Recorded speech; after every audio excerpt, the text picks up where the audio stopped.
Well, Premier League champions-elect, European Cup winners, World Club champions. But one thing Liverpool are missing, perhaps, is a World Cup winner. But could that be about to change? Well, last week, of course, Borussia Dortmund and Germany's Mario Gotze confirmed that he will be leaving Dortmund in the summer when his contract does expire.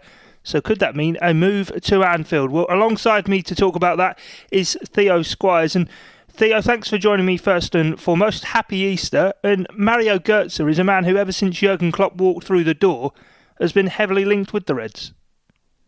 Yeah, it's always the case, isn't it? When you get a new foreign manager, pretty much every single player he's ever managed before, or every player who plays in his native country, gets linked to your club at some time or another. And with Mario Gotze, we're 5-6 years down the line, and he's still getting linked to Liverpool.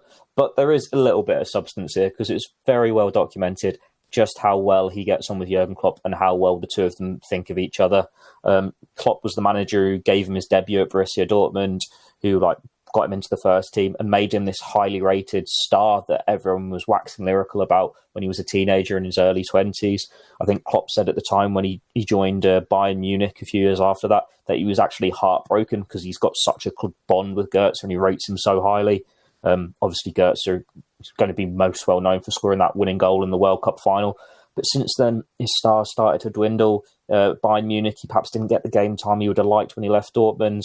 He's had injury problems. I think he had a sort of illness disorder sort of thing that meant he lost strength in his muscles or something like that. But it's just not happened for him over the last few years.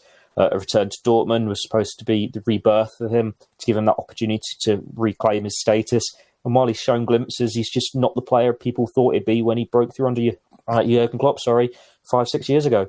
Yeah, well, you say 5-6 years ago. I think it's actually as far back as 10 years ago, yeah, when you actually think about it. Yeah, 2010-11 was sort of his breakthrough season. I think that was the first of the 2 years in which Klopp led Dortmund to back-to-back Bundesliga titles. And yet, as soon as he came through, 11 assists in 33 games. He got 6 goals as well in that debut campaign in the Bundesliga. But even if you look at his stats for this season, I think one of the real problems he's had, Theo, as you alluded to there, ever since he made that controversial move to Bayern Munich on the eve of the Champions League final, I seem to remember in 2013, that really sort of being a fuse that was lit between those two clubs. Of course, Lewandowski and Hummels also made that move, but he struggled for game time. This season in the Bundesliga, just 13 appearances, which amount to only 501 minutes of football played. He's not been reliable in terms of even getting him out on the field of play. No, he's not, and it's probably why he's not really got this whole host of suitors that you'd expect him to have at the moment. But he has got the talent there, but it's been so long now since we've been able to see it. You think he hasn't really, recorded over 30 games in a league season since he was at Munich when Klopp joined Liverpool. It's ridiculous.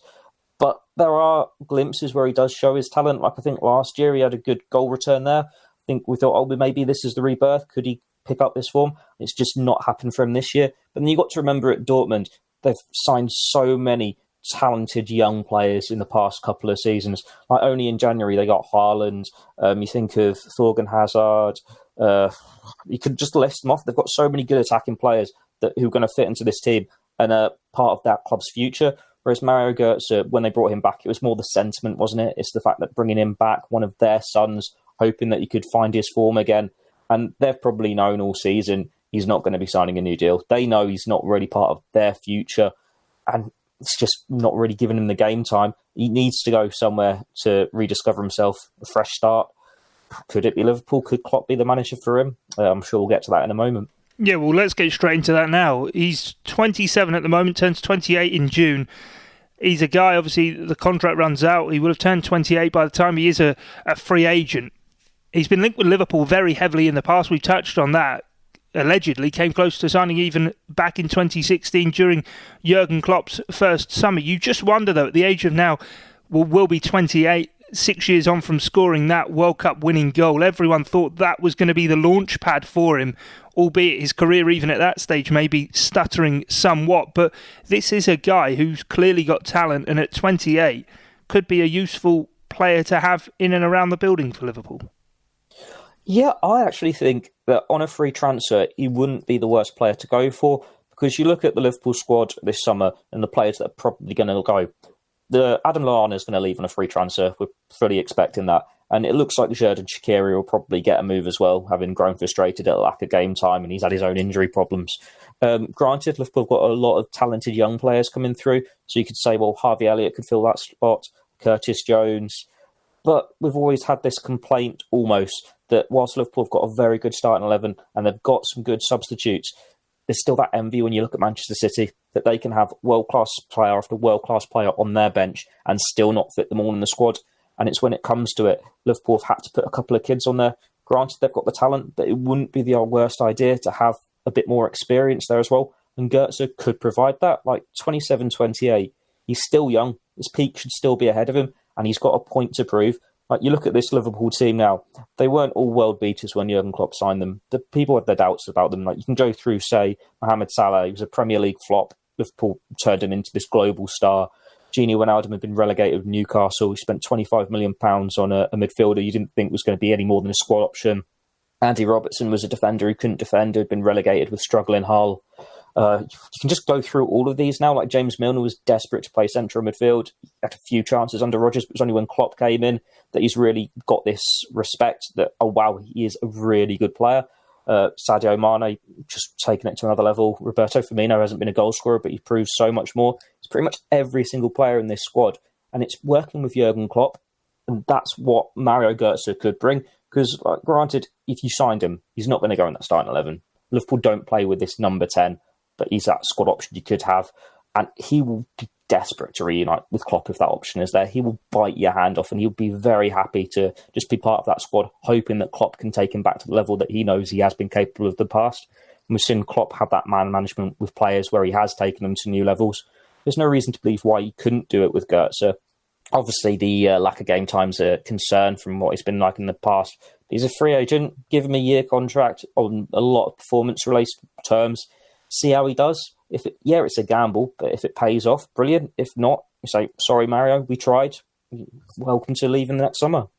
Yeah, I suppose it is a weird one. There are so many different elements. A World Cup winner, a player with proven pedigree, as you say, it would be an attractive proposition unless it's incentivised in terms of game clauses, which he might not be all too willing to do. You don't know. It could be attractive, but the other issue is, one, obviously, if we're led to believe, obviously, Liverpool were very heavily interested in him in 2016 when he returned to Dortmund. He went there, didn't come to Liverpool. Was that a chance that he spurned and now would only be interested because of the strength of the position Liverpool find themselves in? And secondary, you mentioned Xherdan Shaqiri, and he's a guy who Klopp signed without really seemingly to fit the system, but Klopp has pieced him in, obviously, last season more than this, where applicable, to play that 4-2-3-1. Is Gotze a player who's perhaps worth doing that with for Liverpool as well? Given this 4-3-3 has now become such a force for Liverpool, he doesn't really seem to fit any one of those positions in particular. And, of course, if you're saying he's going to be a backup to Firmino, you've got Minamino who can play in that role. Well, with Gotze, I don't think it's as much as Liverpool's rise. It's also his fall. Like, he went to Dortmund thinking it had just been a little blip at Bayern Munich. He'd go back there, familiar surroundings, and he'd be fine. Obviously, he wouldn't have anticipated Liverpool going on and have the success that they have had. But now you could go to pretty much any player on the planet and say, would you like to play for Liverpool? And they would say yes.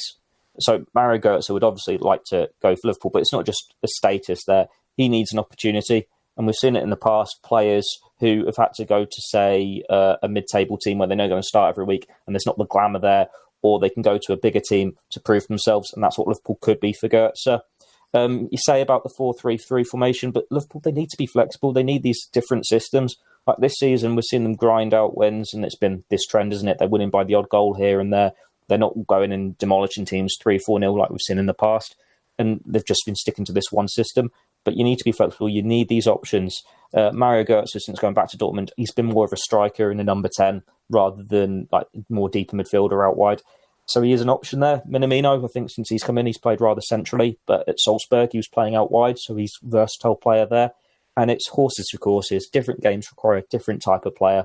There's going to be some games where you need Minamino with his pace, his trickery, his pressing. There's going to be some where you need to be more on the ball. Shaqiri, he came in, he had a role and he fit in. Granted, it wasn't in Klopp's preferred system, and that's probably why he's not going to be at the club at the end of the summer. But Shaqiri is a player who wants to play. He wants games. And he's got this European Championships to think of, World Cup to think of, to stick around with Switzerland, and he's proven he can do it for Liverpool. So there's no reason why he wouldn't want to go on there and do it for a first team on a weekly basis. Whereas Gotze has to prove that point, and if he can go and think reuniting with Klopp does it for him, even if he's not playing every week, if he's coming on in the cup games or anything, it could be the making of him. Managers do make a big difference. Sometimes you just click, and in Klopp and Gotze, it has clicked in the past. It could click again. Well, you make a compelling case, Theo. We'll have to wait and see how things do play out. Obviously, Gotze then a free transfer in the summer. Should Liverpool take the jump or not? We'll have to wait and see if they do or not. Theo, thanks a lot for your time. And also thanks to you guys for tuning in and listening wherever you get your audio on demand, or if you're catching us on the YouTube channel, perhaps leave your thoughts below here on the Blood Red channel. I've been Guy Clarke. Until next time, though, it's bye for now.